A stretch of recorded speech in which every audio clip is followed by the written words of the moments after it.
Assalamualaikum warahmatullahi wabarakatuh. Halo semuanya, saya Wulan Ristiasi. Kali ini saya ingin membahas mengenai aplikasi konsep manajemen komunikasi. Semoga dengan apa yang saya jelaskan ini bisa dimengerti dan dipahami oleh teman-teman semua.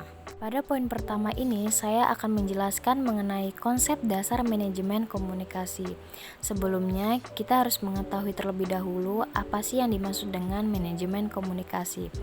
Definisi manajemen komunikasi merupakan proses perencanaan, pengorganisasian, pengoordinasian, dan pengontrolan penyampaian pesan dari suatu pihak kepada pihak lain untuk mencapai sasaran secara efektif dan efisien. Selanjutnya ada tujuan manajemen komunikasi.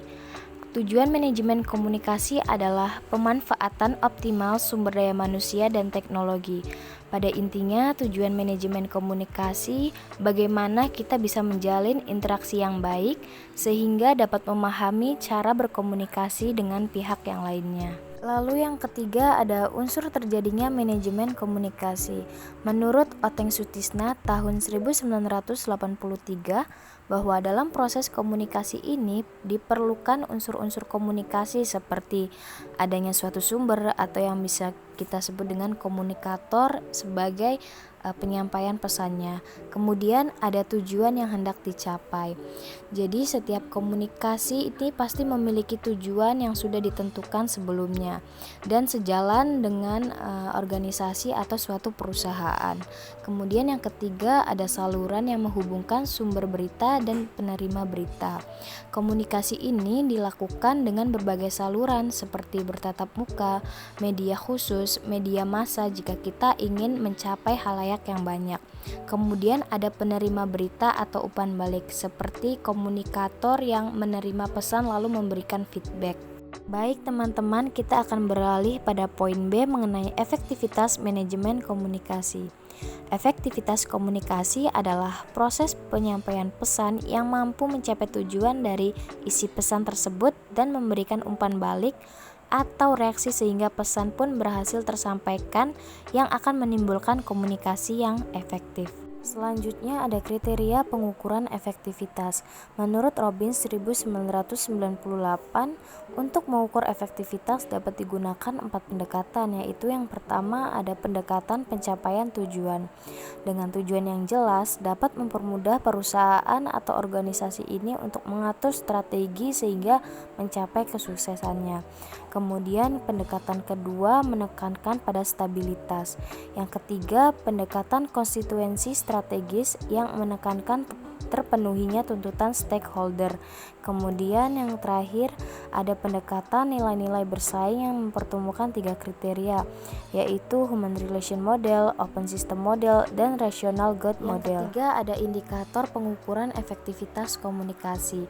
Menurut Stewart L. Tabbs, komunikasi dapat dikatakan efektif apabila ada 5 indikator. Yang pertama ada pengertian, yaitu bagaimana kita bisa memahami dan mengerti pesan apa yang dimaksud oleh komunikator. Kemudian ada kesenangan. Dari komunikasi ini itu akan menimbulkan kesenangan. Komunikasi bisa menyebabkan hubungan antara individu ini menjadi hangat, akrab, dan menyenangkan. Lalu ada pengaruh pada sikap.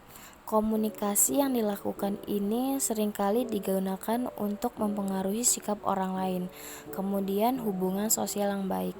Komunikasi yang dilakukan ini bisa menjalin dan menumbuhkan hubungan sosial yang baik dengan orang lain. Kemudian ada tindakan. Tindakan dalam komunikasi ini bisa digunakan juga untuk memengaruhi sikap. Selanjutnya ada usaha mengefektifkan komunikasi. Dalam usaha mengefektifkan komunikasi, Ann Ellenson tahun 2010 melakukan penelitian yang menghasilkan aturan bagi pelaksana komunikasi, yaitu usahakan sekuat mungkin agar rintangan yang telah stereotip.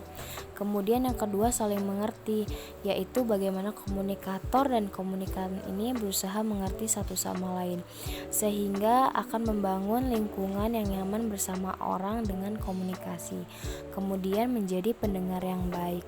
Contohnya ketika kita berkomunikasi, kita harus menjadi pendengar yang baik, jangan memotong pembicaraannya serta memberikan saran. Lalu usahakan agar pikiran dan pengalaman sejalan sehingga kita bisa mendapat keuntungan dari proses komunikasi tersebut. Lalu berinisiatif untuk memberikan jalan keluar penyelesaian masalah. Contohnya ketika di pekerjaan kita dan tim sedang ada masalah, kita berusaha untuk menawarkan diri untuk mencari solusi terbaik atas masalah tersebut. Kemudian ada menjadi seorang komunikator yang dapat dipercaya. Bagaimana kita berbicara ini sesuai dengan apa yang terjadi atau faktanya tanpa melebihkan dan mengurangi. Selanjutnya, memberikan motivasi pada komunikan. Motivasi yang kita berikan kepada komunikan ini akan menimbulkan komunikasi yang efektif. Dan yang terakhir, terbuka dan ramah pada pandangan atau pendapat orang lain. Selanjutnya ada prinsip komunikasi efektif. Mencapai komunikasi efektif tentunya tidak mudah, karena sebelum melakukan komunikasi kita juga harus bisa memperhatikan prinsip-prinsip komunikasi seperti respect. Respect merupakan perasaan positif atau penghormatan diri kepada lawan bicara. Contohnya ketika kita sedang mengalami kesulitan dan kemudian teman kita membantu kesulitan kita harus mengucapkan terima kasih. Ucapan terima kasih itu sebagai bentuk rasa respect kita kepada teman kita. Dengan itu mereka akan merasa dihargai dan dihormati. Yang kedua ada empati. Empati merupakan kemampuan untuk menempatkan diri kita pada situasi atau kondisi yang dihadapi orang lain. Contohnya pada pemimpin yang mempunyai rasa empati, maka dia akan mendengarkan keluh kesah karyawannya atau perasaan yang sedang dialami karyawannya. Dengan begitu, karyawan akan merasa lebih dihargai oleh seorang pemimpin tersebut. Poin yang ketiga ini ada audible. Audible mengandung makna bahwa pesan harus dapat didengarkan dan dapat dimengerti. Oleh karena itu, agar pesan yang kita sampaikan ini mudah dipahami, kita harus menggunakan bahasa yang baik. Kemudian pesan yang disampaikan ini harus benar-benar penting. Kemudian yang ketiga, menggunakan bahasa yang tubuh seperti mimik wajah, kontak mata, gerakan tangan, dan posisi badan. Selanjutnya ada clarity. Clarity adalah kejelasan dari pesan yang kita sampaikan. Nah, salah satu penyebab munculnya salah paham antara satu orang dan yang lainnya ini adanya informasi yang tidak jelas. Informasi yang tidak jelas ini yang akan membawa penafsiran yang salah sehingga bisa menimbulkan masalah yang kecil sampai hal yang besar. Kemudian ada humble. Humble ini merupakan sikap rendah hati. Biasanya seseorang yang memiliki sikap humble atau rendah hati ini tidak suka membanggakan dirinya sendiri di depan orang lain. Dia akan berusaha untuk menghargai orang lain. Biasanya hal ini efektif untuk mempermudah lawan bicara memahami pesan yang akan kita sampaikan. Next ada poin C mengenai manajemen dan manajer komunikasi. Dalam konteks manajemen komunikasi, seseorang manajer komunikasi juga harus mampu melakukan proses manajemen untuk tercapai tujuan komunikasi. Peran manajer menurut Skemerson tahun 1999 terbagi menjadi 3, yaitu yang pertama ada peran antar pribadi. Peran antar pribadi ini merupakan peran yang melibatkan orang lain. Peran ini meliputi peran sebagai figur untuk anak buah, pemimpin, dan penghubung. Kemudian ada peran informasional, meliputi peran manajer sebagai pemantau dan menyebar informasi, serta peran sebagai juru bicara. Kemudian ada peran mengambil keputusan, yaitu peran sebagai seseorang pemecah masalah, pembagi sumber daya, dan perunding. Lalu ada model manajemen komunikasi. Erving Goffman tahun 1995 pernah membentangkan sebuah ide brilian mengenai manajemen komunikasi manusia. Goffman menyatakan tentang teori dramaturgis. Kemudian ada fungsi manajemen komunikasi.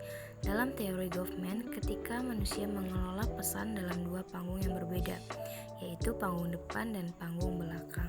Menurut Michael Kaye dalam bukunya Communication in Management, membuat model komunikasi yang disebut sebagai model boneka Matushka. Model boneka Matushka ini membagi komunikasi menjadi 4 lapisan, yaitu yang pertama self atau diri sendiri.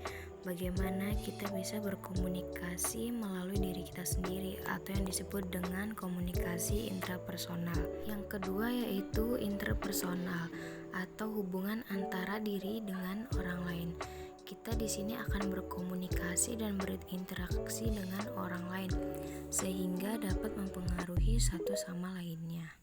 Ketiga, sistem merupakan gabungan antar individu.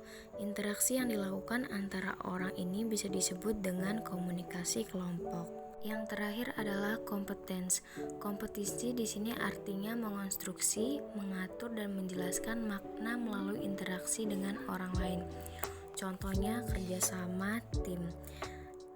Kompetisi karyawan ini bisa dilihat dari cara mereka itu bekerja sama dengan orang lain, cara mereka bekerja sama dengan timnya. Baik teman-teman, segitu saja penjelasan dari saya mengenai materi konsep aplikasi manajemen komunikasi. Terima kasih atas perhatiannya dan saya mohon maaf apabila ada salah-salah kata. Saya akhiri, wassalamualaikum warahmatullahi wabarakatuh.